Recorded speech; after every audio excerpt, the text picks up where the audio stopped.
Welcome, ladies and gentlemen, to a special segment for the X Button, one we haven't done in ever, because it's gonna be a very laser-focused topic now, /debate / discussion around Metroid Dread. I am one of your hosts, Alejandro, with me, my lovely co-host Paul. Hey, everybody. And with me, my guest co-host from 10-15 episodes ago that came in to rescue me when Paul went on vacation, Jayohkay. My friend PJ. How are you doing, PJ? How's it going? You're back. doing pretty great. Just incredibly busy with my life. But yeah, I'm still doing good, still making content, so life's doing well. We were supposed to get you last week when we had Zach because you've been wanting to talk about this game for a while, and it just so happens these two also played it after I also played it. And I was like, this would have been perfect then. Of course. I'm sorry about that, Paul, by the way. It happens. I made you play that game. Sorry.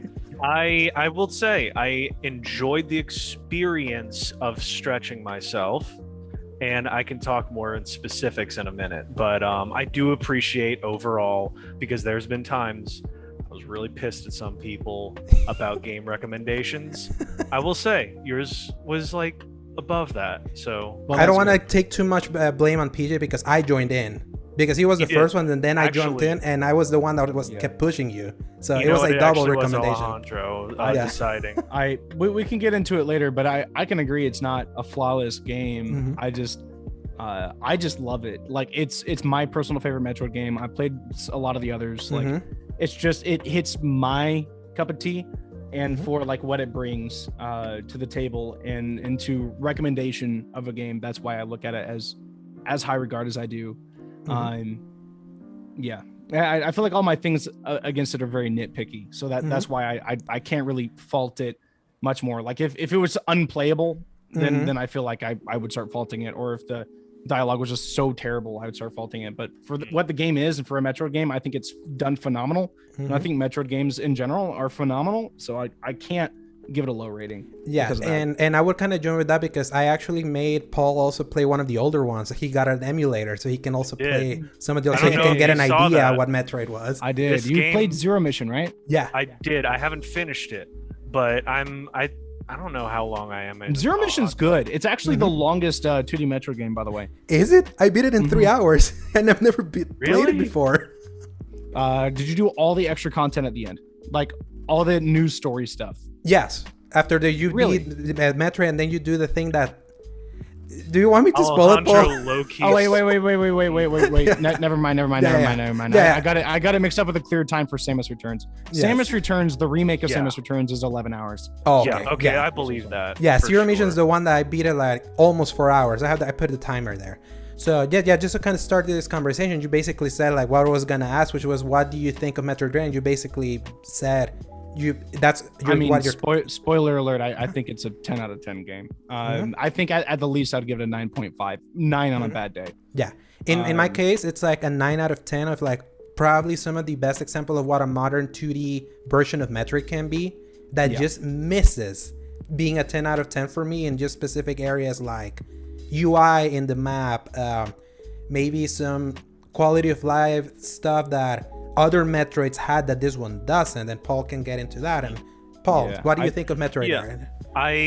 So I want to give it first its props and respect, because despite the fact that my final score was a little harsh at giving it a 7, I really did like a lot of certain things, especially the things that they do right.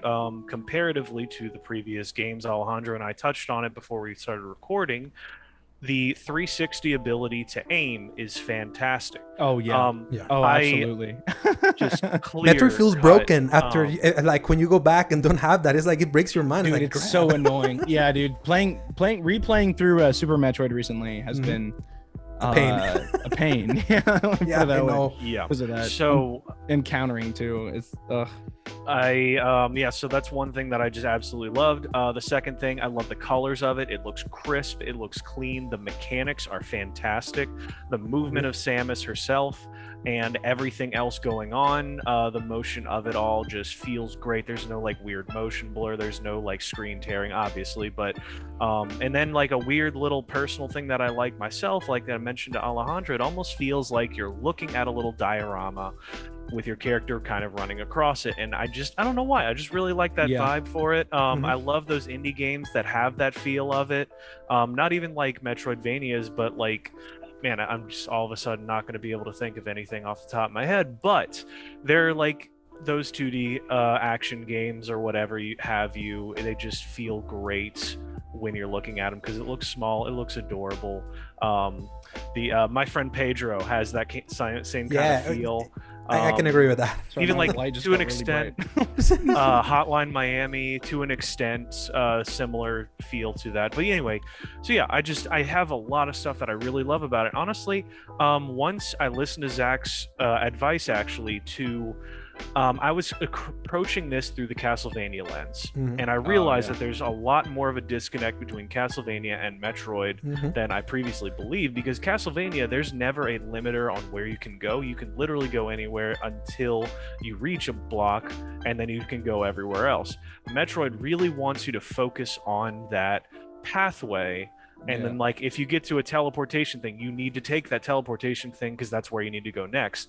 I was like, oh, okay, cool, I got that. Let me come back later. And then I realized I couldn't go anywhere else. And that's something that, if I can interject there, that's something that initially, when compared to previous Metroids like Zero Mission and Fusion, which were the 2D ones before Metroid Samus Returns, that were giving you like pointers in the map to where you go, I was worried. I was like, oh no, we're back to Super Metroid, a complete bakedness of what you're supposed to do, where you're going. And it feels like it's more designed to hit that spirit of Super Metroid without ever like letting go of the linear progression on your first time. Because also keep in mind that, especially after we read the Washington Post article from Gene Park that I posted in our group, Metroid really is a game designed for the speedrunning. Beating it once is just getting familiar, and it's just about, and you've been like speedrunning it how many times? Like 5 times, right, PJ? Yeah, I'm going on my 6th one right now. I've still yet to beat it under 2 hours, which is sad, because that's the real, like, that's whenever you're getting into like real speedrunning territory, is because I think the fastest right now is like 1 hour and 29 minutes, right? So if I can hit under 2 hours, I think I'm just gonna call it quits. Like, but I'm at like 2 hours and 20 or 2 hours and 50 minutes. I just need to practice pathways. That's the most complicated part about speedrunning, is not screwing up pathing at all, like maximizing speed and all that stuff. But about that, real quick, if you don't mind, I wanted to comment on what Paul said actually.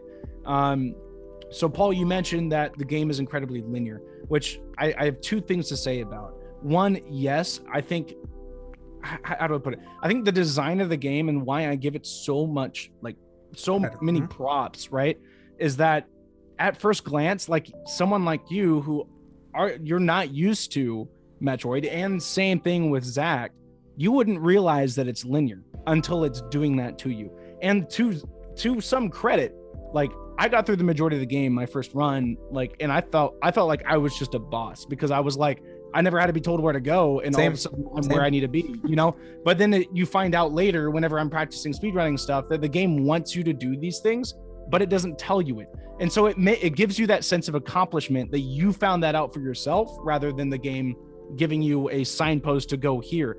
But yet it still is subconsciously signposting you to do things. So that's something that I love about the design of the game comparative to the other ones, is that you get a bigger sense of accomplishment when you find where you need to go, and yet it's still not too difficult to find where you need to go, because they still direct you to where you need to be. And I want to add that Zach put it best, like, that game has momentum. You feel a certain momentum that because obviously it doesn't point you feel like you have to keep exploration, but the game really is designed in a way that if you really carry that momentum, you're rarely going to get too stuck. At a certain, and that's what I told you when you got lost, Alejandro. But I still didn't ask you. I was like, where I'm supposed to go, and then I was like, no, I figured it out. You're always at that border that I don't know where to go, and you suddenly find it. It's like you feel that low point. Like, I do remember telling you specifically, I was like, hey, whenever the map is sending you in a general direction, it's usually sending you towards where you need to go. And if you feel like you've hit a wall, keep shooting. Literally keep shooting everything. Like, literally keep bomb shooting everything. Because sometimes that camera's having issue. There we go. Sometimes you actually just have to break through the wall, and you wouldn't know it, which is I can understand being a draw. And then I want to add a little bit with the wall breaking there. That's the one thing in quality of life things that I feel Dread just took a slightly step back from what they try to do in a subsequent Metroids following Super Metroid, because I posted the picture of Zero Mission. Yeah. Zero Mission really delineates some things that could be broken, and you could see it kind of like as a little easier way to signpost. Super Metroid, even the one before it, is like they gave you nothing. It was about really guessing where you're supposed to shoot, and that's like, and that's like a quality of life that for some people they can really appreciate, and for some that if you never had that, I can see someone like Paul being the first time through being like, wait, I didn't know that was the wall I had to shoot, right, Paul? Yeah. Well, Yes. I can see that. There's some times where I got stuck and I got confused because I didn't know what to shoot. But in the same regards, if I was talking about the game being a linear progression without necessarily telling you that it's linear, I feel like personally, if all of the walls were cracked, then it would be too easy of a linear progression because you literally don't have anything in your way ever. Like you're literally just going in the momentum and just keep going. I would like to add one thing that I think they did try to do. I wish they'd done it sooner. Is the pulse mechanic of holding the right, and then you see everything that you need. Yeah, that was something from Samus Returns. Yeah, too. I think that would have actually helped me a lot to have that more, because after that point, I never got lost. I never used it ever. I used it used one it time. constantly. I'm not gonna lie. Literally, almost every room I went in. and you made that choice. If I'm gonna be honest with you, I don't even know what the button is to use it. And I've speedrun the D-pad game like 5 left, times. I think Right. it was, or D-pad to the right. You hold it down, you kind of pulse for a second, and then it tells you kind of a X-ray of, hey, this thing can be broken, but it doesn't tell you what. So whenever you go to it, then you use like a bomb on it or whatever to tell you what you actually need. But then, of course, at a certain point, if you have what you need, you'll kind of just bust through it anyway. Yes. I just wish kind of that had been a little sooner for me, because my thought process, like to kind of talk on what you were saying, I will say that it's not as much a linear as it is focused. And I can respect it, but then that kind of leads into what I would like to have a point on unwritten rules, where some games have universal rules that you just kind of understand to play through. I mean, FPSs, your open worlds, literally everything. We just kind of understand certain things. Just game language. Yeah, game language. Metroid has such a specific one that I feel like if you've played it before, like now I could probably play through any of the Metroids because I understand what the game loop is supposed to be. I think there can be a disconnect if you are playing a first time Metroid game and you don't know that process. So for me, and Zach as well, I mean, maybe to a lesser extent him because he actually beat it before me, but for me, that first shuttle area, you come in, I went right, apparently you're supposed to go left, and there's like the wall that I never noticed.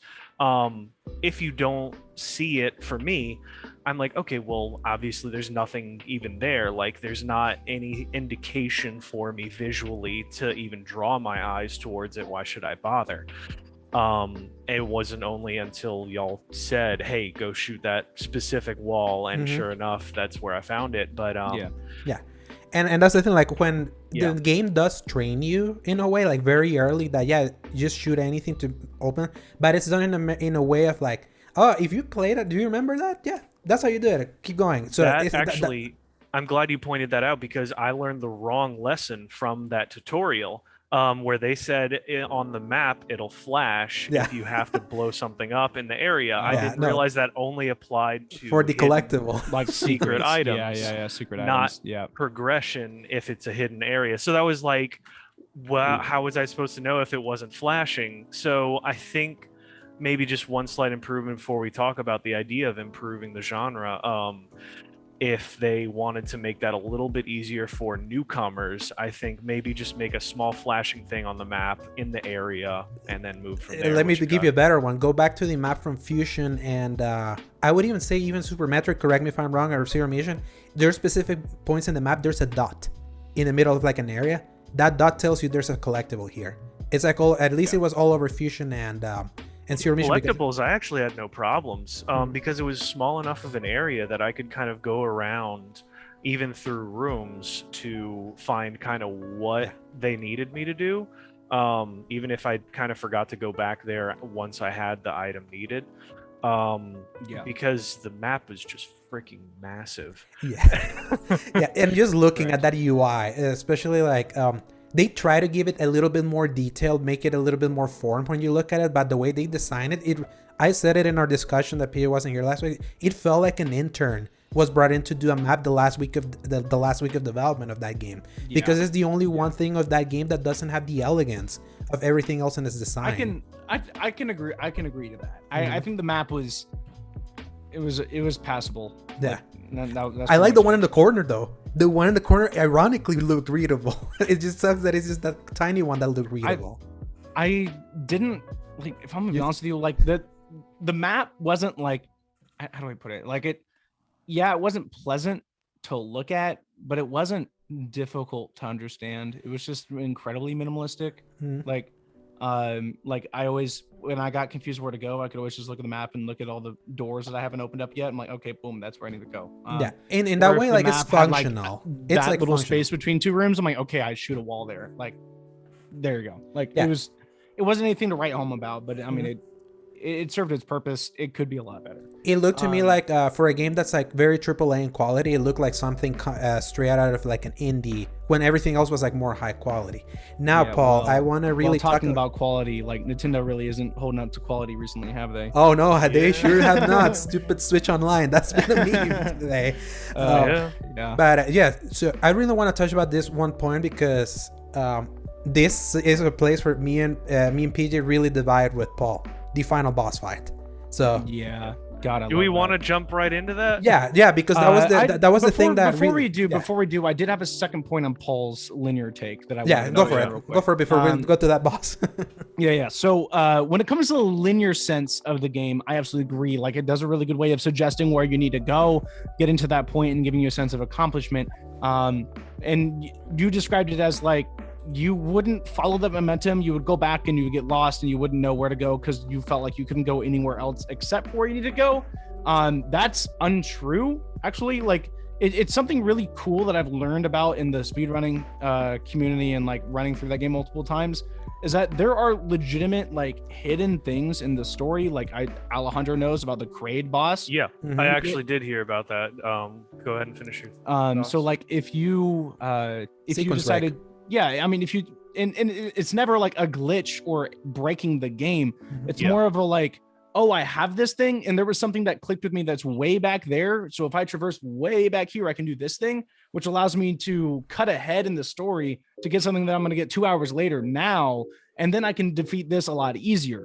Also getting like, there's people who never get the moon jump ever, and if you want if you want to learn, what is the moon jump, real quick? Or space jump, whatever it is, the one that lets you just keep jumping.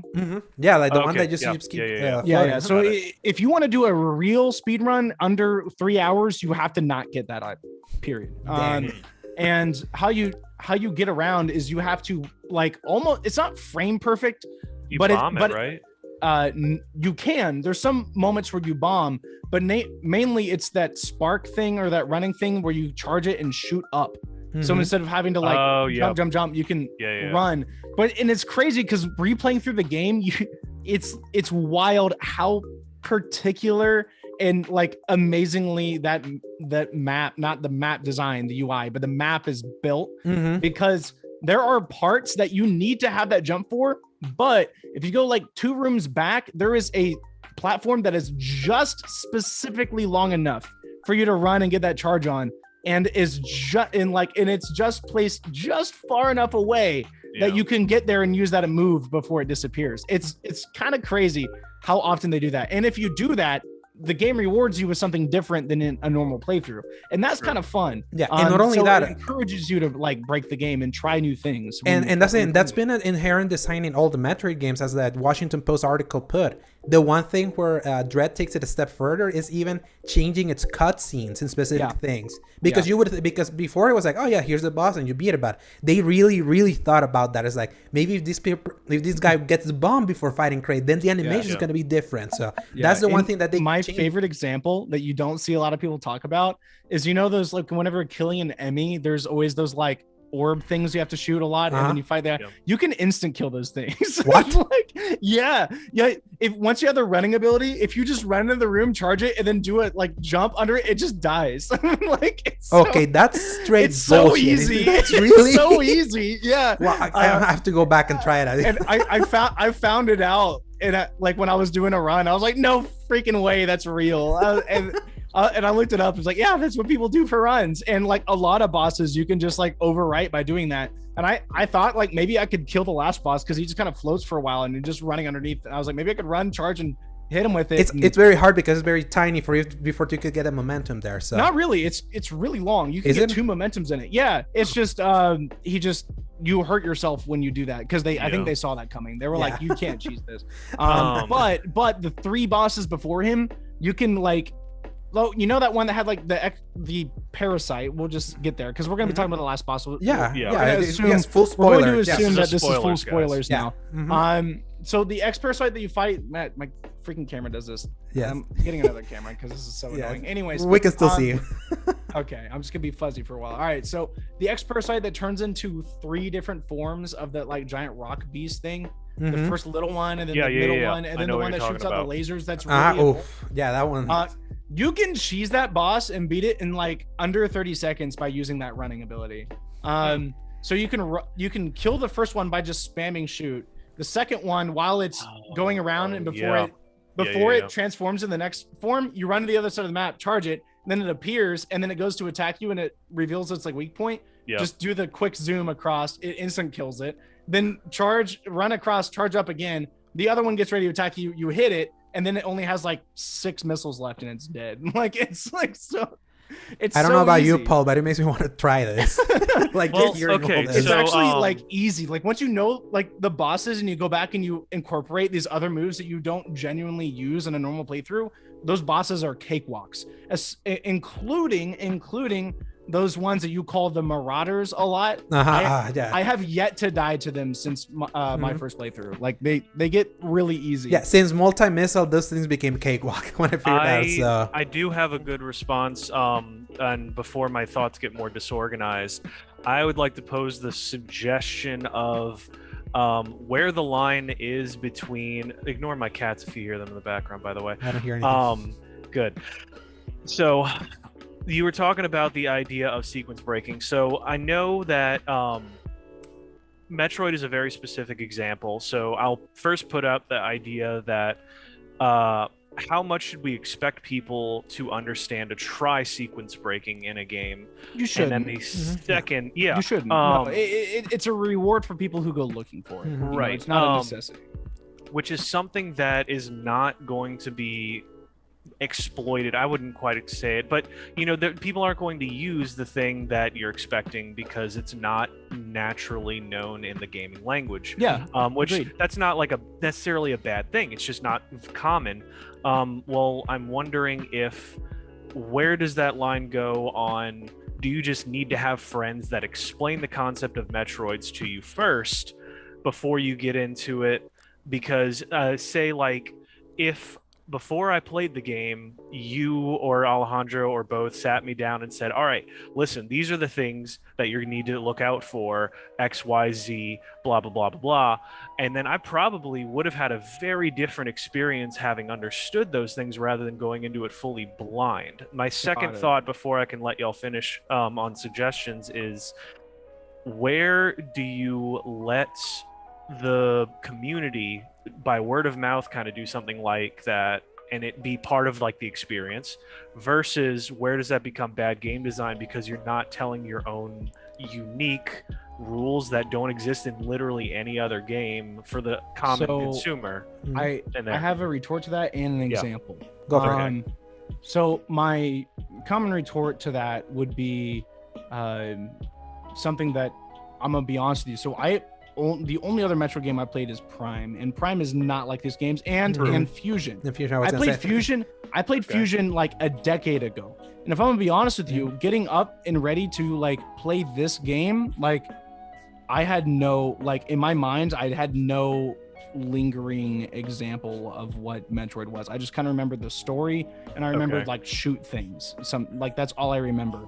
And yet I still didn't find myself absolutely like really struggling with the game a whole lot. Like I definitely want to throw my controller sometimes, and the last boss took me over an hour to beat. I'm not gonna front. But when I replayed the game, I actually found out the Kraid thing by doing it. I had no one tell me that was a thing. Really? I found the bomb because I decided I'm going to play this game differently and see if I can do other things. And I got the bombs early, fought Kraid, and then did that. And then at that point made me look up like what other sequence breaks are there? Are there things like other cutscenes that are in the game or whatever? And that's when I started looking up things. So I feel like maybe it's just the fact that like I'm just better at platforming. I don't know. You're built different. Yeah. Yeah. I mean, to be I have a honest, return for that one. I have a return for that one. I'm not like super crazy on like a lot of platforming games. Like I'm not crazy on Hollow Knight. I'm not crazy on Ori. You're not crazy I didn't really Ori. like Ori. Yeah. So like I don't really know why this game clicked with me, but it did. Yeah. But your example of like the game needs to tell you that there's other things that you can do. Do you need to just have it word of mouth, or is that bad game design? That's literally 100% of Minecraft, dog. Like Minecraft, the number one biggest selling game of all time, does not have a manual in the game until decades later. That's why I hate it. Really? That's what I hate it. That's why I hate Minecraft, because it doesn't have the there was never a manual in Minecraft until Microsoft bought it, and then 3 years after they bought them, they made a manual. Yeah. Like the crafting system isn't even an automatic crafting system. You just had to take things and put it in like a shape, 3x3 shape, and hope that you built the thing you want to build. And that entire game was just word of mouth, and it's the best-selling game of all time. So I don't think that's bad game design. Yeah. When you're taking into account something like that. I think it depends on the type of game, but I want to let Alejandro finish. Yeah, I would say it's not a bad game design, but it's just old school game design, because the the NES era of game design was the playground.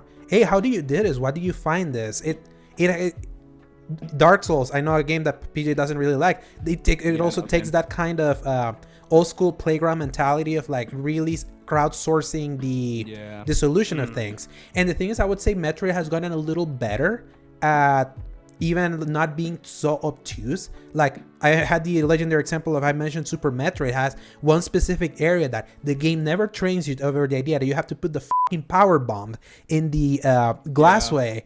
Like that wasn't previously, they didn't give you an example that it could happen. That is something that you run at and it happens. I'm not even gonna lie, running through it in Metroid Dread, when I saw that, I immediately clicked and I texted you.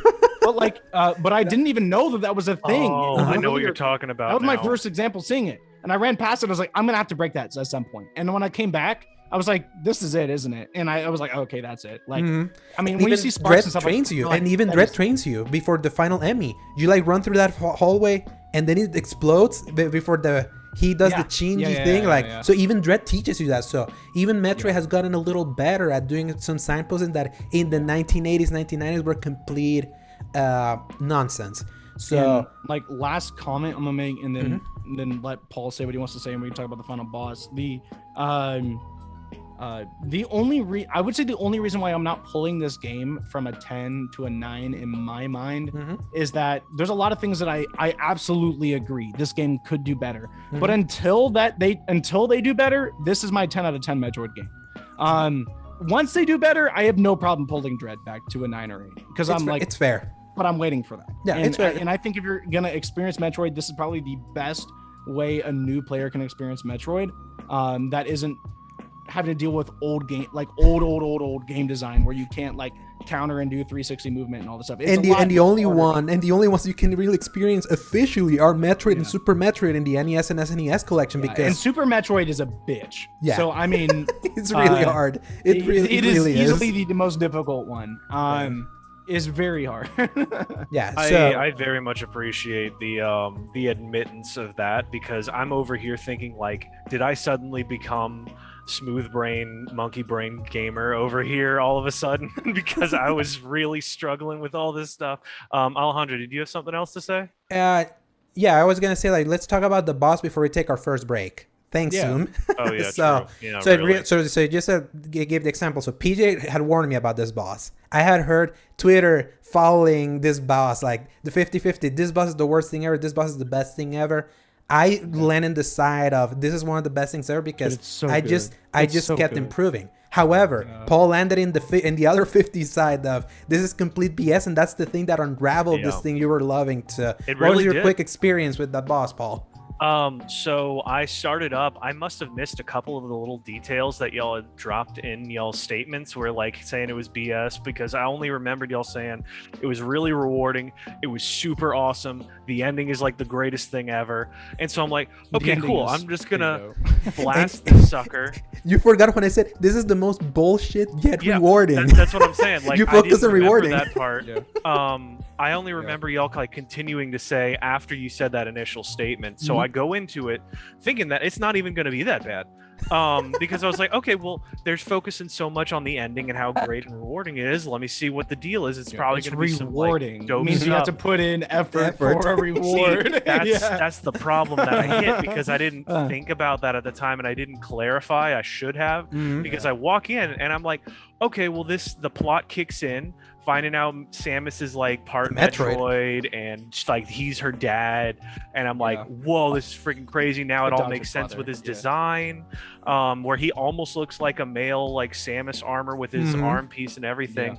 And then I realized that I basically need every single finger on like point at all times on this, or I'm going to get juggled into oblivion. They like really condition you throughout the entire game to learn like every movement, and then that last boss is like, okay, show me what you got. We're taking off your training wheels. Like, and if you're not ready, it will whoop your ass. And that's why I said it was rewarding, because the only enemy to me that I mentioned that only broke a little bit with that read the movement was the Choso robot. And that's the only one that you beat just spamming heavy robots and screw attacks, because it didn't have like a rhyme and reason when they were gonna do the blockable attack. They die so quick to screw attacks. I'm so upset I didn't know that until my second playthrough. I know, when I heard that, I found out like I screw attacked by accident one of them. I was like, are you kidding me? You could do that? Like 3 or 4 hits. Yeah, with a screw attack. So because I wouldn't have realized but that. There is a pattern to them. It's very annoying. And it's annoying. Yeah. Because to every boss before that, they have a 2 or 3 part pattern. The Chozo have a 5-part pattern. That's why it breaks. One rotates between 2. And so if you're not used to that pattern, like you're just gonna throw controllers. And that's how I was my first couple times fighting him. But once I learned that pattern, I can beat him without getting hit, like majority of the time. Especially with like the multi missiles. But just to do some verbal vomit here before I run out of time on my final boss thing, I'll just kind of tell you all the things that I really struggled with, and then you can tell me how I'm a bad gamer. So like the first thing was obviously most of this I've already mentioned to y'all in the group chat, was the his little like melee hits. For whatever reason, like when I jump, I didn't realize until the final boss that unless I hit a direction, you can just kind of jump up in the air and do nothing, but then you can't actually double jump out of it. I'm actually surprised it took you that long, because during the parts where you're double jumping on plants or whatever, like I kept falling off. I was so mad at that part, and I was like, why in the hell can I just normal jump? I was so mad about that. And I will throw you that.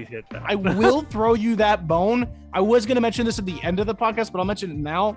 My legitimate only dog on the game that I have is the fact that like there's a normal jump. Why? I appreciate that, because that really gives me some validity, because I was sitting here like, I remember like in all of the, even in playing Zero Mission, I think it's automatically like the spinny move when you jump. So like why do I have to be moving? That feels really weird. So yeah, that thing. And then when you do turn to jump, if you jump towards him, you're not actually carrying yourself far enough over his hitbox. You have to jump away from him and then back. So I realized that after the fact, but or jump and then use A to like which that was how I was avoiding everything at that point, even to the point that I couldn't keep up with his dash move, which I had to counter, because at some point, like, I eventually was able to kind of like predict, because that's my problem with even like FPS. The only way I'm able to actually keep up with anybody in multiplayer is by predicting movements. I can't actually react to anything. Your reaction to save my time's life. low. Oh, it's terrible. And I've tried to train myself. Even in the NBA 2K games has a reactionary thing. But I think like I'm so bad at them. I'm so bad at them also. I don't even bother with it because it's like a green light will show up and you have to like hit the button that corresponds with it, which is like corresponding to a real thing. But I'm not good at it. I've been terrible at Simon Says, the bop it, twist it, whatever gives me anxiety out the wazoo. So I couldn't. So I've learned to like overcome that. So I realized that when you almost can't do anything outside of React, that's when I really struggle. Because in certain games, like that's the only way that I've been able to move past them. Bloodborne, Dark Souls, like all those kinds, but then also other things like Hollow Knight and other things like that. So when you have multiple enemies like the Hollow Knight boss that has like 6 of them, I can't keep up because you can't predict. You just have to react. And that's where I'm probably really struggling. Because so I play competitive Smash, and that's all reactionary. Yeah, absolutely. Yeah, exactly. So on that note, we're going to take a little break, and we'll be right back. So, Paul, anything else you want to say about the boss? Yes, a couple things. So I've talked about the juggling aspect, the few other things, and I will say that I've cooled off a little bit since the fresh beating of it because of the frustration obviously in the middle of it all. And even though the ending is fantastic, I love the armor design, the way that kind of plays out. That needs to be in Smash, dude. There's no if there's ever a new Smash Brothers, if there ever is, like it has to have that. There's no way. And also include Raven's Peak. You got to include Raven Peak. Yeah. Absolutely. A few of those things. I felt like it was weird that the sprint move felt so difficult for me to pull off. Plus, like, it's very hard. Sprint and then dash up in there, and then it was like never used again for me. That was really weird.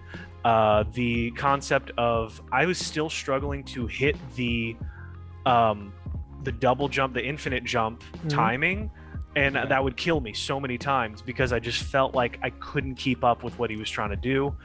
And hang on, I'm trying to remember like the last couple of things that I was always struggling with. Oh, the multi-missile thing, where I thought that was like the only way you could really do significant damage to him. And I realized you just have to keep mashing it because you can't wait for him to do anything. And then the last thing was misunderstanding his golden aura, where I just wasted missiles for a long time before somebody told me that he's actually invincible during that time. That was the part for me where I did the counter for the first time. I was like, oh, that does damage. That does a lot. Counters do damage, man. Yeah, imagine. So all of your frustrations you had with that boss, and Alejandro you had with your boss, imagine how I felt not having anyone to talk to about the boss without any research or anything, playing that for an hour and a half. Like I felt like I hit, like I agree with Paul to an extent. Like when I was playing it, I felt like I hit a wall. Like I had to,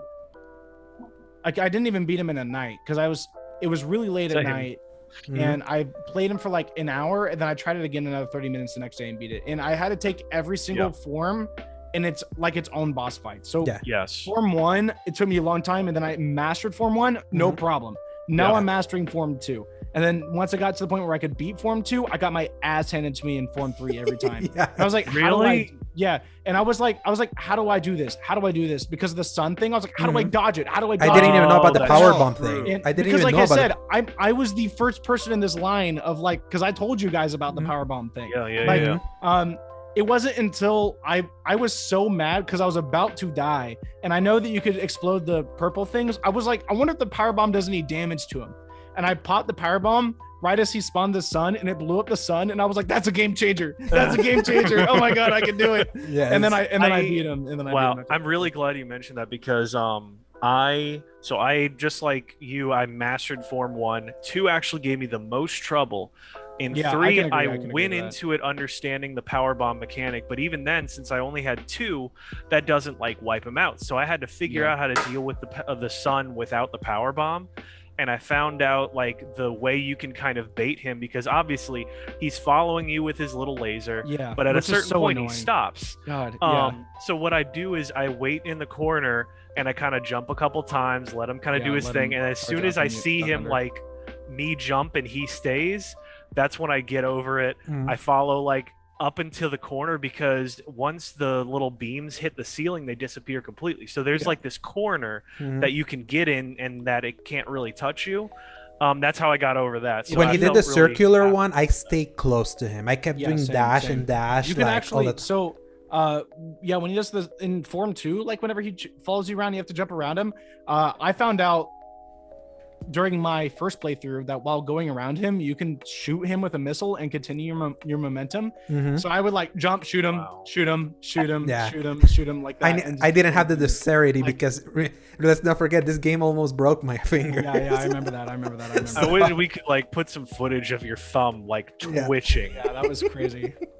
I understood that later on because at least through most of the game, I could get away with the multi-missiles and the charge beam, so I wasn't like ever really mashing it until specific things like the boss little counter moments, like the giant it wasn't a worm, it was like the weird thing with the million eyes and like the weird two arms that was climbing.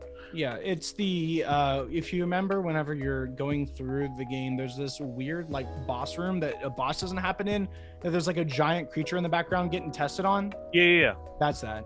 Oh, okay. I didn't catch the that. X Parasite. They don't tell you. Yeah, it's just kind of a hint. Yeah. X Parasite takes that over, and that's by that point I had forgotten about it. But I can't wait, Paul. Like when I replayed the game, I was like, wait, that's it. I was like, that's cool. No, I think you're about to see that in Fusion. That's the game that taught us like all that mechanical. Oh yeah, here's the one that you have to hit the eye. Here's the one that you can just destroy. Like the game, like this Dread becomes Metroid Fusion. I can't wait for you to really see the birth of that, because some of those things in Fusion were BS. Like I think I'm gonna play through Zero Mission, which I appreciated. I'm gonna play through Fusion, and then I think I'm gonna replay Dread, understanding all of that, and I feel like I'm going to have a way better experience. You're gonna have the time of your life, I tell you. Like once you like go back to it, knowing the language. Once you know how to beat these bosses, it's a lot more fun because you get to challenge yourself to go out of norm, try new things to beat them, or go do a sequence break, or learn skips to the game, or just try to beat it as fast as you can and just feel like a badass. And also you're no longer have to go through the same that I also said that this is a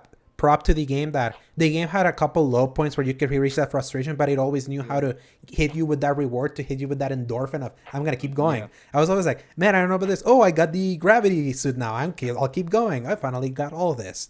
So just now to kind of try to bring this home. Obviously this game is great. Like this game has reviewed well. Like PJ gave it a 10. I'm in the 9-10 range. Paul is in the 7s. I don't know where's Zach.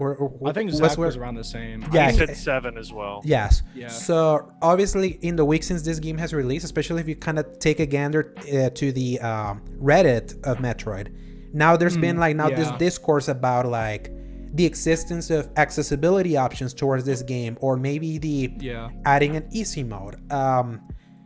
So now that we have had our very fiery conversations in our text, but you can kind of have like I can PJ, you can go. I can agree to easy mode. Like there's something that we've talked about in the background, because I like to defend Dread, because of all the Switch games I played, I think Dread is in my top 3 like favorite Switch games I would say it's my number 1, even better than Breath of the Wild for me at this point. Oh, okay, wow. Okay. I don't know if I'd give it number 1 over Breath of the Wild, just because the amount of hours. Like if I had to be stranded on an island, I think Breath of the Wild would please me more than I can see that in the long run, you know. But like Metroid Dread as an experience, like it's definitely up there for me. But accessibility isn't an issue. Like for me, it's whenever Nintendo adds things like Funky Kong in Donkey Kong, where you're just invincible and you just can't die. That level of accessibility where a baby can play it isn't cool to me. I think if you're going to make it accessible to people, I think that you should just make the game easier, not impossible to lose. In my opinion, and like give Samus a lot more health. Like enemies do a lot less damage. They have a lot less health. It's just easier to feel like a badass and easier to go through it. And if you don't pay close attention to you playing on easy mode, you could still get the same satisfaction out of it, where you're like, man, I really bested this boss. I really bested that Emmy. You know, like I did all this other stuff.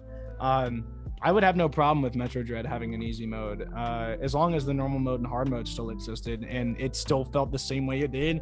but had an easier version, I would have no problem with that. Yeah, I just don't want Funky Kong mode, dude. Yeah, I would agree with that. Something that basically plays it as itself. You're basically just breaking Metroid in a way. Like, so in my perspective, yeah, I was always the one. I was like, why couldn't there be an easy mode? I remember we had that conversation about trying to keep the sanctity of Metroid as like one of more Nintendo's more hardcore series, because it technically is compared to. That's why it has always sold very niche. You need that level of like satisfaction, you know, and that's something that you get with Metroid Dread, is like besting this opponent, whatever. Whereas like in Mario with like the white Tanuki suit, like you don't get any satisfaction hitting the top of the flagpole at the end of the because you're just flying there. White Tanuki, because you literally can't lose, and it feels like it was handed to you on a silver platter. Yeah, and I will say that because then after we played Dread, like I shoot up my emulator and try to go through Fusion again, because I've always said that Fusion was my all-time favorite Metroid game. It's hard, dude.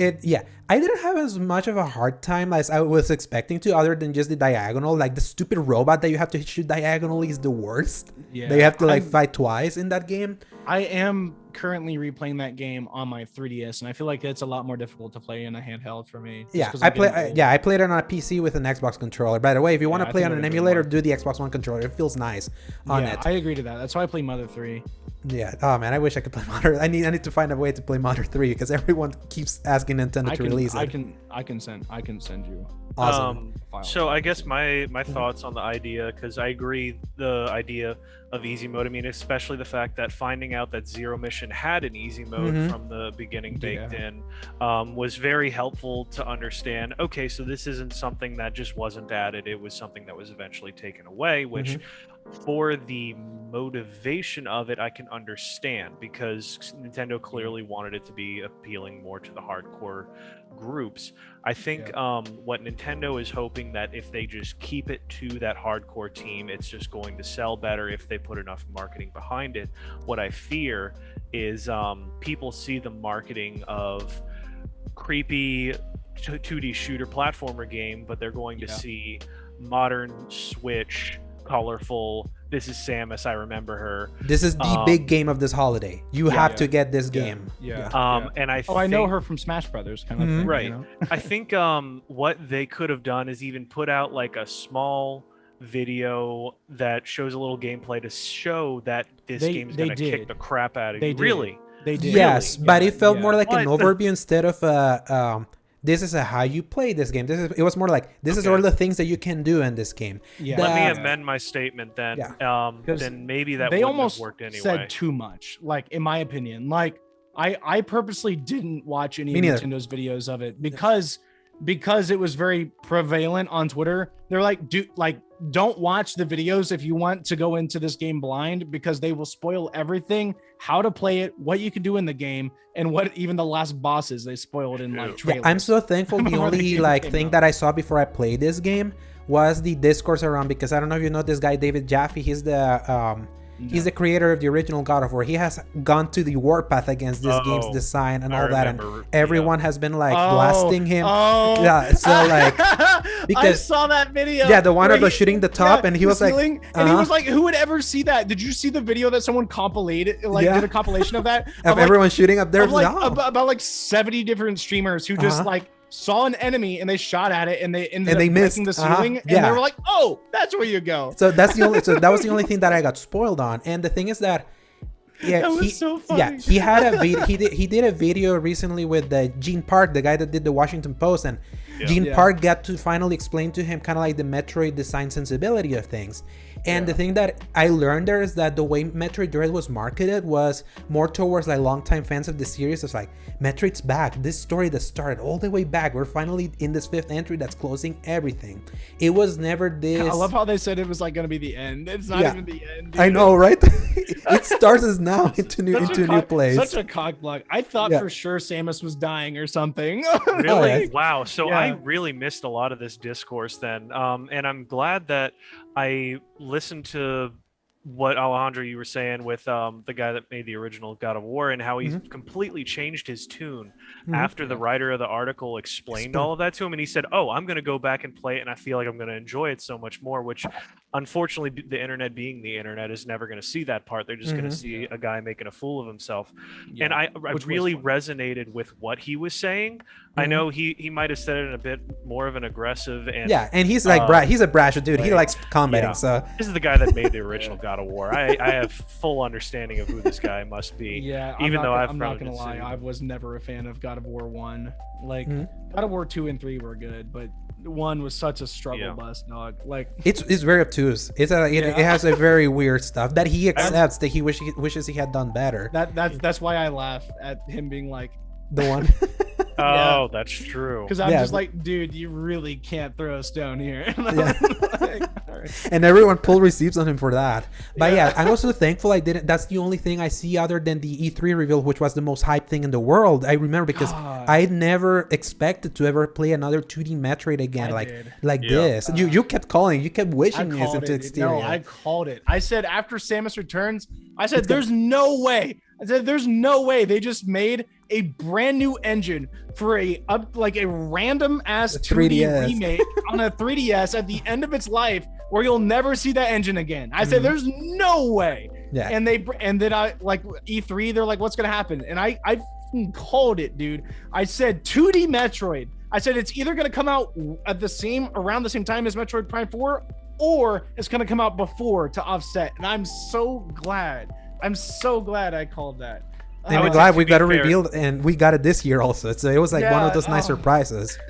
I would say Nintendo absolutely would do something like create an entire engine for a 3DS game at the end of its life cycle and then just drop nothing about it afterwards. Yeah, but like, but good timeline there. But for their big releases, they never did that, because you have to realize they did it for. We're talking. So let's look at Mario 3. Let's not even look at like end of life cycle, right? So Mario 3D Land, Mario 3D World. Let's talk about Link Between Worlds. They use the the Link's Awakening remake. Oh yeah, it's literally the same. True. So the fact that they've done that for all of their large entries, and then they just recreate Metroid 2. It's Metroid 2, right? Yeah, Metroid 2, The Return of Samus, that they just named Samus Returns for the other one. Yeah, for them to remake that game, add more story to it, and fully develop, first off, bring on a brand new studio to work on this that haven't worked on a Metroid game ever before, to come in here and work on that, create a brand new engine from scratch, to put it in. They knew what they were doing, which I still think it's stupid they released it on the 3DS. It should have released on the Switch. Yeah, absolutely. Especially in 2017. Imagine if that had been another one of those launch 2017 Switch games. It would have done so well too. Galaxy, it would have done so well too, because genuinely, Samus Returns is a great game. Yeah. But I've heard it could have been my first Samus. You had a 3DS and you didn't play it. I could see, that's the thing. I wasn't interested in Metroid at the time. I was good luck getting it now. It's like $300. That's the thing, though. Fucking Prime Trilogy on Wii. At 300 if you don't have a Wii U. I found a digital code on Amazon for $40, but I might also be able to get a physical copy for $20 at GameStop if I can find it. That's the trick. But find your buddies. I'm gonna try. See if you can see if I can grease the right palms for that. All right. Yeah, and play the game and sell it. Yeah. Yeah. Because I heard it's not 11 hours. Buy an OLED Switch with. Oh Lord. So yeah. Anyway, with all of that going on, I do understand, and I definitely appreciate your take on it, PJ, because that gives a lot more context to some things, and also the statement about the reaction time versus prediction and how much it really wants you to react. It doesn't want you to. There's predict. A lot of reaction to it. So I think that's where it and even in the idea of speedrunning with, I think man, if I could understand before I played Metroid Dread that's how the game needs to be played and how it needs to be approached. I barely made it with I think Alejandro saying how even though it's short, it's made to be replayed. I was well, I can respect that. And then when I found out how freaking hard it was, then I was just I got blasted. I will promise you, it gets easier. I can attest. Have a hard time the second time. And that's where I think it comes in, where each time you play any Metroid, even if you don't remember anything about it, I think that helps you with each other time you play any Metroid following it. Agreed. So if you can get somebody that's ever interested in it that says, hey, one day I want to play this Metroid game, like sit down with them, Just maybe not beat one explain of it them. all. Beat one of them and you can play any of them. Yeah. That's it. And I think if they can, just speaking for modern Nintendo right now, not talking about anything else that they've been doing because we could. If we talk about any of what they could do is either patch in an easy mode, just like anything to give you a little more health, give them a little less health will help, I think, immensely. Change nothing else. I'd be fine with it, I think. Which, talking about Metroid and adding things, what would you do to help the genre in general? The genre, like, of Metroidvania? Okay, let me clarify. Or just Metroid? Start from, like, Metroid Dread, the series, and then maybe if you could, like, hit Grand Slam, what you would change about the genre. Let's hear that. So one thing that made Metroid Dread stick for me that all the other Metroidvania games didn't for me is I absolutely love the linear progression of Metroid Dread without actually signposting anything. Way better than it gets credit for. Like, dude, I can't imagine good. like it's so good at that, and it's like something that just replaying the game every time makes me just enjoy the game even more. And I'm like, how is this game so good at this? And then I go play Hollow Knight, and they will tell you where to go, and then they just leave you up to they leave you hang up to dry afterwards. And it's so annoying. It's so annoying. And I feel like that's what every Metroidvania game does. And I think that's just like when you talk about Metroidvania, like just in that conversation, a lot of people talk it as a 2D exploratory like game. Like you have to explore to move forward. No, you don't. Look at Metroid Dread. Dude, like if you follow the momentum, your exploration is low. Like you don't have to explore a lot, but yet you still feel like you did explore because it made you feel like it, because it didn't tell you that it was sending you in a direction. It just did it. It has great smokes and mirrors. It manages so to good do a great smoke and mirror of making you feel like free form exploration despite the momentum making it linear. Yeah. Don't make me have to solve a giant freaking puzzle by going back to 4 maps ago to shoot one little door to find where I need to go, and don't signpost me to do it. Just let me progress through the game just through good game design. That's something that I have a problem with Metroidvania as a genre. You know what game does that? Okay.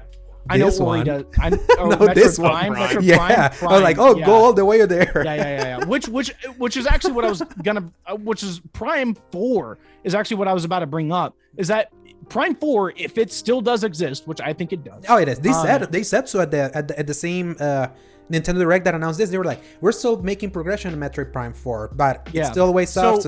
Wait for that's my question. Have they ever announced that it's a new engine? I assume that it's gonna be. I think it's a given. It's gonna be a new engine. It's gotta be, because if not, they should have pooped it up already. If they already had the previous engine. So I'm so hoping. Because in my opinion, the things that Metroid Dread and Samus Returns brought to 2D Metroid that I don't think you could go back on, like countering and full 3D, like you can do it in first person, like Aeon abilities or whatever, which never existed before Samus Returns. So like the speeding and then like boosting thing, all these other things like Aeon abilities, or that word or whatever if I recall was like, it's where you press A, right? That you do the Mega Man like dash, right? Yeah. All those things, like the scanning ability, all those are Aeon abilities, or I think is what they're called. Like those are something that I don't want them to ever take away. So I'm wondering, what are they going to add to Prime 4 that's going to move Prime as a series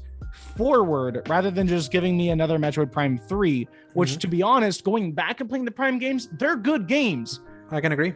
They're hard, like they're obtuse, hard, dude, and they're hard. Like, and if you go into them with the experience of modern first-person shooters, which in my instance, I was unlucky enough to play the living shit out of Halo 3 and then go play Prime 1. And I was like, this game sucks compared to the Halo 3. You can't strafe, you have to like shoot with the A, the right stick is like it's like playing it's like if you were to play, I mean honestly, it's like playing any of the modern Resident Evil games than going playing the old ones where you have to stand still to move.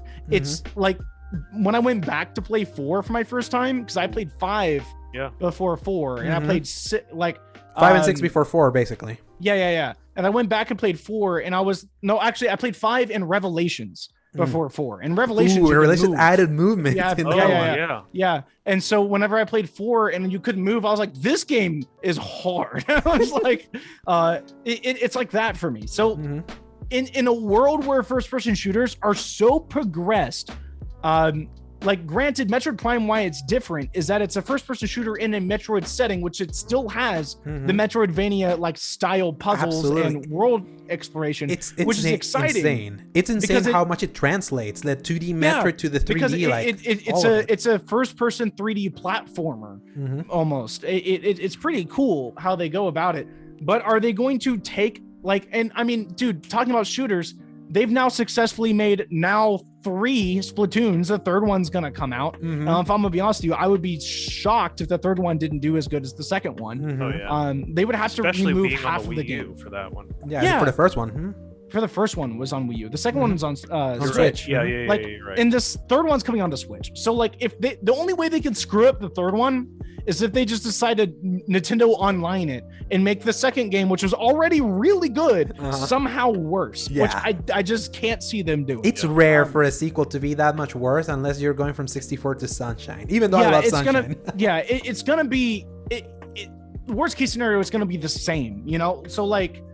So what I'm hoping, since it's been so long since Metroid Prime 3, which the Wii added a lot to the Prime series that I loved, now we're on the Switch. We still can do point and click, whatever. What are you going to bring? Are you going to make it more enjoyable to play? Are you going to bring more first-person shooter elements into the genre that it needed to begin with? Like to be able to like strafe and do all these other things?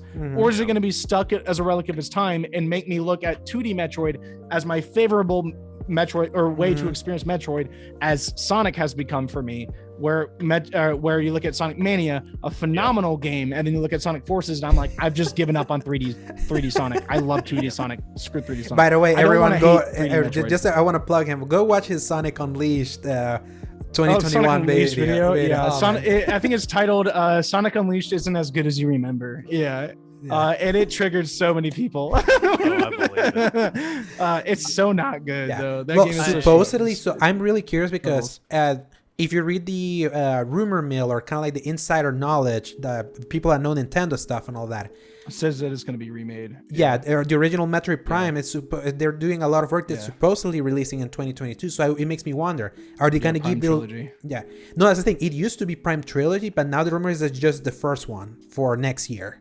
Oh boy. Oh yeah. So only one. I wonder. What's the what's the reasonability that maybe they took like a very small section of the Metroid Prime 4 team to remake Metroid Prime 1 in the new engine, to really learn it and kind of like get their feet wet to implement and just kind of get feedback to put out that would be kind of cool. But if that's realistic, that means we might not be seeing Metroid Prime 4 to like 2025. Well, they restarted development in 19 because they started development in 2017. That wasn't retro. But if they're remaking Metroid Prime 1, I doubt we would see 4 within a year time frame of the Metroid Prime 1 release. Just being, I mean, it can happen. Unless they do the Resident Evil approach where they did remake 2 and then 7 or vice versa, it was whichever. 7 remake 2, remake 3, 8, then 8. So like but then they would split endings. It, but well, I mean, no, it is still the RE engine, isn't it? All of it, that's true. Yeah, it was like all 4 of those games are in the same engine. So. Well, then, you just use whatever they just made for Metroid Prime, which is 4, wild to think about. And then they just now imagine just this. Imagine if they make Metroid Prime 4, but it's entirely third person this time. Now, like a full 3D game. I think people are going to be because Prime is so intrinsic to like the first person. I don't want another M. I don't want a third person shooter. And that was Paul's first Metroid. I don't even remember anything about it. I thought it was first person. No. If you move if you had the controller is in the side and if you put it like this, you go into first person to use missiles. But then the platforming and all that were in 3D. Let's get back on track. Metroid Dread.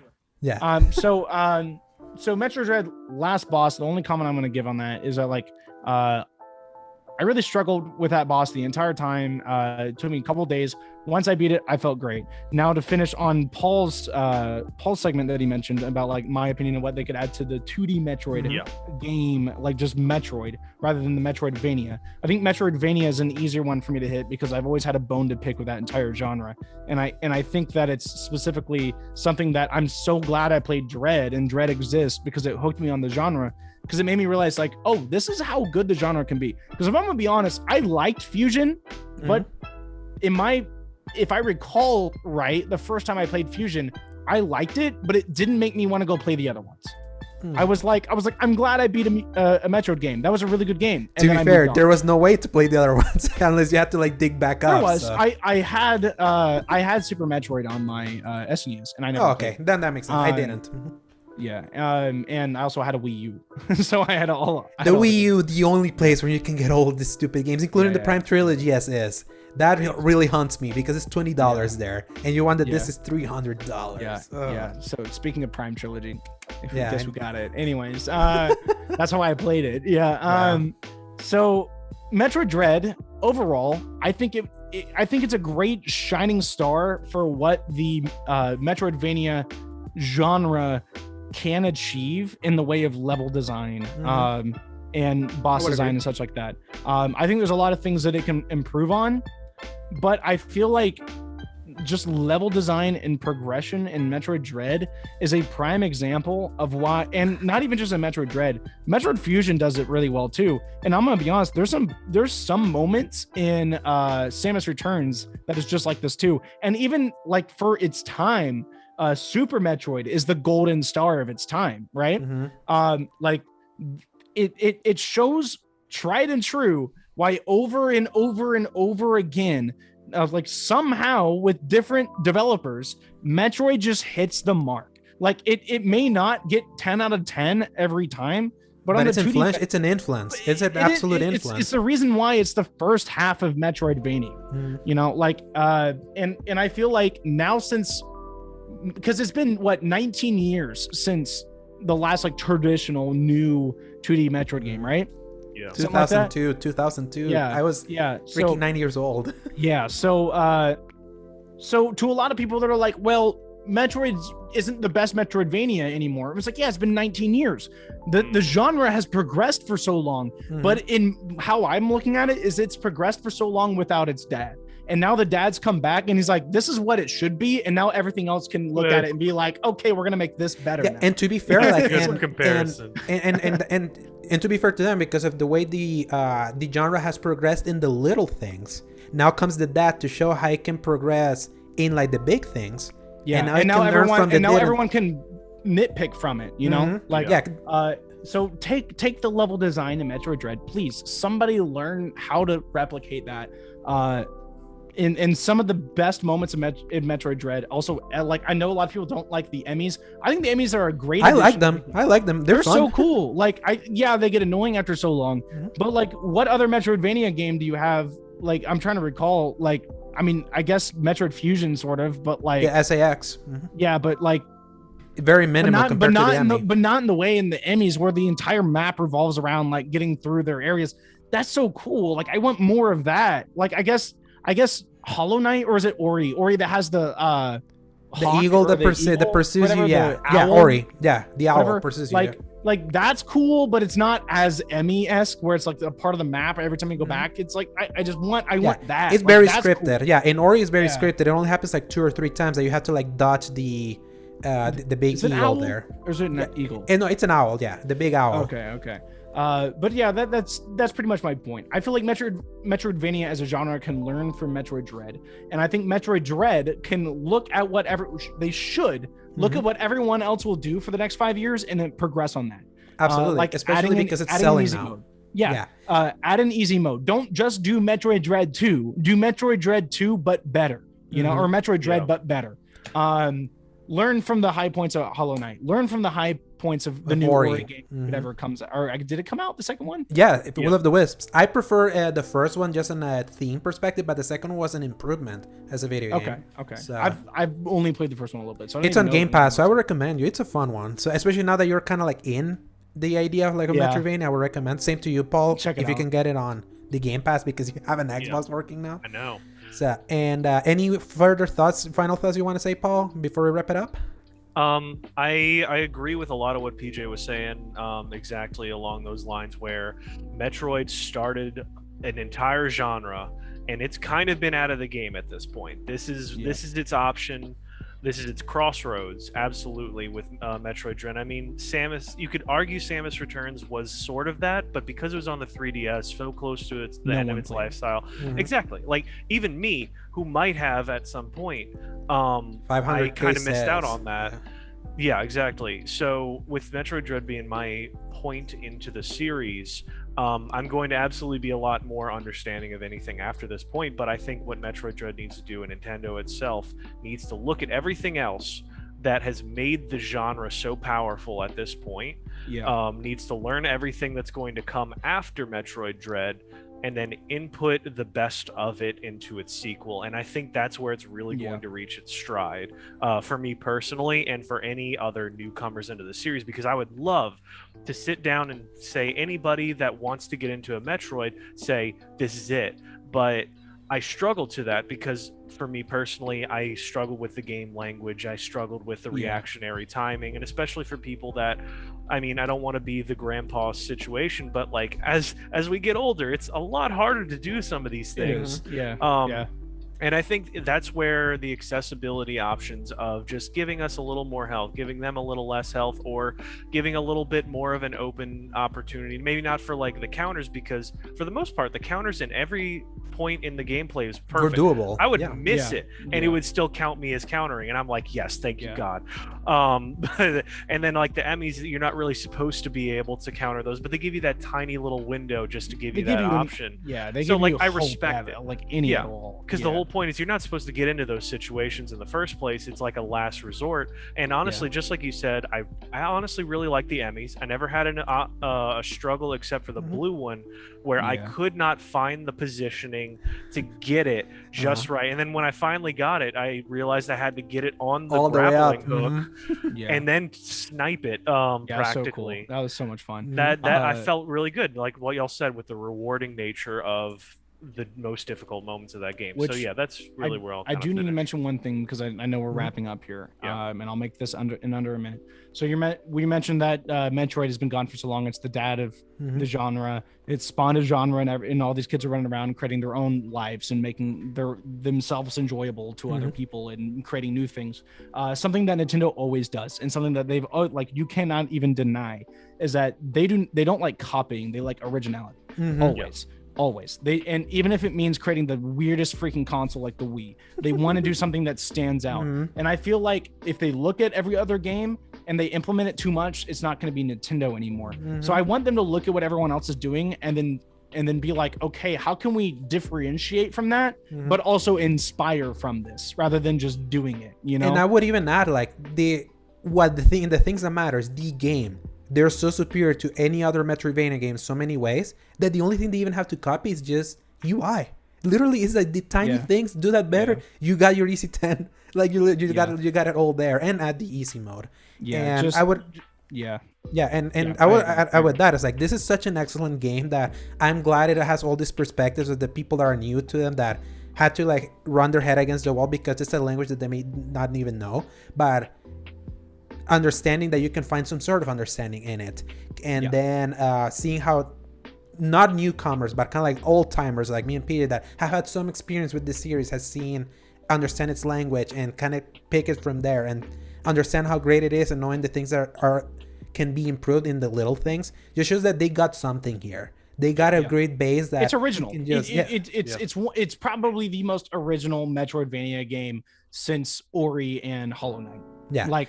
And that speaks for Nintendo in strides. And to me personally, the emotional resonance of the story that Ori told really hit me in a way that still remains like my all-time favorite Metroidvania. But I cannot deny how good Metroid Dread is, and even with all its faults and the things that I know it can do better, I can't wait to... Stripping all story away, Dread is just an enjoyable game to just speed run or just run through and just be... Absolutely, it's such a good-ass game. And with that, I say we conclude our good discussion about Metroid Dread. Paul, PJ, where can people find you? You can find me on Twitter is the main thing that I'm plugging at the moment, at I'm Jayohkay. I am Jayohkay. I'm also on Twitch by the same name, I'm Jayohkay. If you want to see the game speedrun, that's a great way to follow me. Watch me speedrun the game. I'm loving showing people what you can do with this game that they had no idea that you could do with, like breaking through walls that you shouldn't be able to break through and clipping through, and not even fighting the first Emmy. You can just skip it. Yeah. You don't even have to fight it. You don't even have to kill it. You just walk right past it. Oh, done. And then you can find... Where are you? Yeah, they can find me @_Dork Segovia on Twitter, Alejandro Segovia 93 on Instagram, the Slayer Giant on Twitch, and Paul, where can people find you? Dork of Art. That's all you need. Yes. Bye, everyone. Yeah, thank you so much. Screw you soon. So Nintendo Switch Online. Yeah. The expansion pass. So what the heck, right? Yeah, so it came out today. For anyone who's wondering when we're recording this, it came out today. And just a quick little thing that's like going on with this game. I'm just trying to think off the top of my head that there's a few things that I know that they're screwing up. So overall broad expectation, games aren't running well. They're not running well at all. They're struggling to run, period. Like for instance, I think The Legend of Zelda Ocarina of Time is like it's now known as the worst way to play that game. Yeah, which is insanity. That like the most modern way you can play Ocarina of Time. It's the worst way to play it. Yeah, it's insane. Don't even get me started on Mario Kart. On Mario Kart. You can't even save in Mario Kart. What's the point of saving your scores? Yeah, you can't do that. You can't save because it says you don't have the expansion thing in your the save your controller drive in your N64. It thinks you're playing it on a legit Nintendo 64. But they didn't even really use a real emulator that fakes that it has one of those things that allow you to. I was like, it's so dumb. And don't even get me started on the fact that all these games are unplayable. But then if you try to play with your friends online internationally. Dude, did you just watch that video? Yeah, absolutely. When I saw it, I was like, I knew already Nintendo Online was so bad, and this is like adding even more, more sherry on top of the crap. It's not even the fact that you can't connect with your friends. It's the fact that somehow the audio is slowed down and choppy. So when it sounds Super Mario Kart, it sounds like Satan himself gargling. Mario Kart.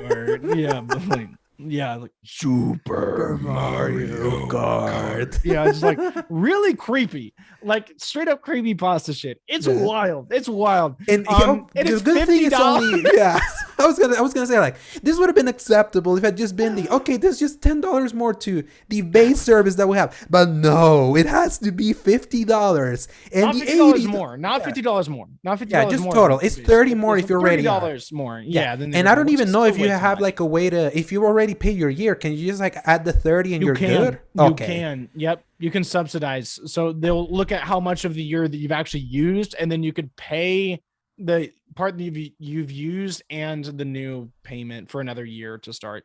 Okay. And that's the thing, for only 9 games right now. And that's the thing, bad. It's and the games aren't even playable, dude. They're so bad. I'm such a the whole input lag thing. I saw the video of someone doing it was Zach that posted it. It was just the auto flip. The auto flip. That's 2 seconds. It's that breaks you. Yeah, it's oh my god. Zelda's about precision. There's so much precision that you want to get in that game with that. Oh, imagine buying a game and they not let you save on it. That's what blows my mind. Imagine having Mario Kart 64 and that's so here's my speed running record. Sorry, we can't record that because you don't have a memory card. You can't do anything. It's so dumb, dude. It doesn't make up. $30. Rest in peace. Rest in peace. We gotta hope that they fix this. They have to, because the NES and SNES wasn't that bad. It really wasn't. Those games were playable. They were. If they put out any games that were worth playing, god dang, dude. Yeah. Like all the games that they release now are like, I've never heard of this game. What is this game? Wingback, or never heard Like, of that one. So they're like, these are the future games we have coming to Nintendo 64, and watch those games that they showed be the only good ones that they're gonna put. All the other ones are gonna be games you've never heard of, and you're like, wow. Kind of like what's been happening with the SNES and NES. It's like, what is this thing? Like that's it feels like borrowed battle scraping. And the only reason why I can see this being of value, which it isn't of right now, in my personal opinion, if you buy the expansion pass right now, you are stupid. Don't. Yeah, you're just throwing money away. You're literally throwing money away. The only reason why you should buy this is if they confirm that future DLC packs will be coming to that. So on one purchase a year, you get to have all Nintendo DLC. Like for the next, let's say, for the Breath of the Wild, like the expansion packs that they release for that. If they do the same for 2, they put that on there, yeah. Like and Animal Crossing, like they don't rotate them out. If they rotate them out, I'm pissed. Yeah, because that's some Nintendo shit that they would do. Oh yeah. But if they just keep adding all the DLC, and like if you just pay us $30 a year, you can continuously use all of these DLCs. That's dope. Perfect. Honestly, because no one has a subscription service for all DLC. That's a great idea. Yeah. If new content comes out for your favorite games in Nintendo and it only costs $30 a year, I would do it. Yes, personally. And if the libraries are more like the N64 library gets more robust, and let's just say they finally added GBA N64, and I'd be happy. Yeah, no, literally, if that was the thing, if it was just DLC, I would spend $30 personally. But for just Animal Crossing, bullshit. Yeah, if just that, and then it's just imagine they rotate that out and no more DLC, and it remains $50. That would be the biggest kick in the balls of everyone. Like, and what the hell happens if you get Nintendo Switch Online expansion pass instead of just buying the DLC outright, which you can, by the way, a lot of people aren't talking about. You can buy the DLC for $25. Not that difficult. Yeah, because everyone's been like breaking it down. It's like, okay, it's $50. The thing's already $25. That expansion for Animal Crossing, for $5 more, I get the N64 games. So yeah. So it's like, if that's true, then why didn't Nintendo offer a $25 a year thing? What happens if you don't buy the DLC but you play the DLC and then your year-long subscription runs out? Do you lose your data, or do you just not have access to it? Imagine for Animal Crossing, because I haven't played that game, but from what I heard, is like all this DLC is gonna have all these little things that you can add to things you already have in your game. It's insane. It's literally Happy Home Designer 2. It's a sequel to another game that they're just adding as DLC. That's dope. That's so cool. Yeah, but now imagine if it goes all left behind and everything just disappears because you were renting it and you stopped paying for the thing, and Nintendo would be the one to repossess all of your stuff in the game. Oh man, Tom Nook comes and just repossesses everything. Yeah, but what you said, like I can kind of see like everyone justifying renting the DLC if it's like a rotating thing for all the big Nintendo games going forward. If it's just adding moving forward, add all the DLC. Like all stacked, like they haven't cycled out any NES or SNES game. Yeah. Everything has been stacking up. So, so like, give me the new Breath of Wild stuff. Give me Splatoon DLC. Give me all these other DLCs, and I'm like, okay, maybe I'll bite now. But if it's just like we have N64 and Genesis, and now for $100 a year, you can play GameCube games. I bet you that's gonna happen. Everyone's like that, because we had that discussion with Paul in that. It was in the episode you were not. Imagine if the reason that Wind Waker and Twilight Princess have not been given the HD treatment of the Wii that everyone says is happening is because they're gonna offer it to you as in the Nintendo Online GameCube service for extra money. It's extra money on top of it's not even the expansion pass. It's like, what would they even call it? Expansion pass plus? Oh yeah, or the disc. Because what was the GameCube have? No, because the N64 had the expansion pack that you put there. Yeah. So GameCube had the Game Boy Advance thing that you can pop on the bottom, whatever that's called. Like they just call it that. And also the cable where you can play as Tingle and Wind Waker. If you had a GBA, the Game Boy cable, the Game Boy Link, man, I tell you, I've had quite hilarious time reading, like seeing how and let's not even talk about the stupid controller mapping. Do you see the picture of like how they decided to map the controller for the N64? They give you only the two yellow ones in XY, and then everything's on the bottom. It's man. It's like, man. I'm glad I didn't pre-purchase this, is all I'm saying. I'm so glad I didn't pre-purchase this. And And speaking of little quick Nintendo things, last thing I want to mention, the new Mario Party game looks amazing. The Mario Party Mario Superstars. Superstars, right? That looks amazing, but they brought back the tug of war game with the original control scheme. Did you see way. That? Oh, I didn't. Yeah, the only thing they changed is it includes a warning saying "Don't rotate on the palm of your hand." Is all it says. Wait for Nintendo to get rid of and all these Joy-Cons to be people are destroyed. tweeting at Nintendo with their Nintendo Switch Online 64 controller saying, "Can't wait to play Tug of War in a couple months by rotating my palm around." And if the quality of the Joy-Con stick is any indication, the stick that they put in this new so N64. many Joy-Cons are about to drift, dog. So many Joy-Cons are about to drift. If they're not already drifting with Metroid Dread, if they didn't play that game with a Pro Controller like you should play it with a Pro Controller. Oh man, that's so funny to me. God bless Nintendo for giving us so much hilarity today over their stupidity. Yeah. Oh my god, they were like, on top of them bringing back that, which was the dumbest thing. Like, you could have Tug of War, but change the control scheme. How hard would it be to have whoever can hit a certain button the fastest? I can do this. That's all it is. Yeah, I can do this. That's all it is. Like, what the heck, dude? Look how quick my finger is. Like, I can do this with my finger. That's all it should be. Yeah. It should be a mashing game, not a rotating game. They didn't even change the game. And on top of that, they're like, hey, guess what? The Nintendo Switch Online thing you're really looking forward to, guess what? It sucks ass. Like, oh man. It's like Nintendo knows how to and what's funny is that they're so brazen about it. They just don't give a dude, the worst part about Nintendo is that they make it so hard to love them, right? Right. Because they do set like I mentioned earlier. They have the best games.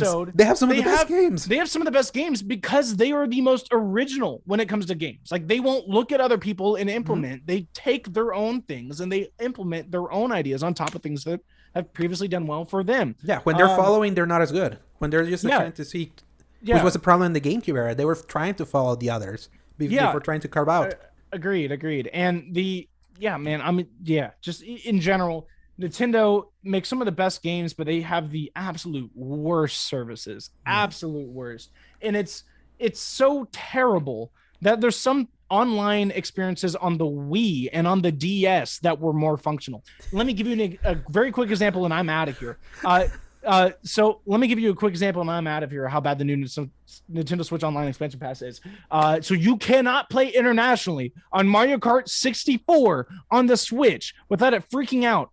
But if they shut down the service now, or it was peer-to-peer. But anyways, they shut it down now. But back in the day, I could get on my Nintendo DS, not 3DS, my DS. Nintendo DS, and play Mario Kart DS internationally with zero lag on Wi-Fi. Yeah. And you're telling me that you can't do that on the Switch? Bullshit. I'm done. We're done. Screw you, Nintendo.